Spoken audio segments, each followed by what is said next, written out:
এবং এই যে এখন বলা হচ্ছে ডিএনএ টেস্ট করতে হবে, ডিএনএ টেস্ট কেন লাগবে? আসিয়ার ক্ষেত্রে কিন্তু এই টেস্টটাকে বাদ রাখা হয়েছিল, যেখানে ধর্ষক নিজে স্বীকার করেছে, পুরো ঘটনার বর্ণনা দিয়েছে, তো ডিএনএ টেস্ট দিয়ে কি দেখবো হয়েছিল, কারণ যেহেতু সেখানেও ধর্ষক নিজে স্বীকার করেছিল। এবং 34 দিনের মাথায় মৃত্যুদণ্ড ঘোষণা হয়েছিল মাগুরার আদালত থেকে। দুঃখজনক হচ্ছে আমরা যে বারবার বিচার চাচ্ছি, আদালতে গিয়ে হাইকোর্টে এটা আপিলে এসে থেকে আছে।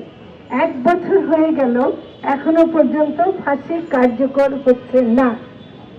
তার মানে কি, মৃত্যুদণ্ড পর্যন্ত আমরা যেতে পারছি, কিন্তু তারপরে এটাকে কার্যকর করতে পারছি না। ফলে যারা অপরাধী, যাদের মনে অপরাধ বোধ আছে, তারা ভাবছে এটা তো সহজ, একটু না হইতে হবে, কিছুদিন ইয়ে করবে, তারপর তো ঠিকই আমরা বেঁচে যাব। এই যে তারা বেঁচে যাবে আর আমাদের মেয়েরা মরে যাবে, মাটির তলায় থাকবে, এইটা আমরা কেন হতে দেব?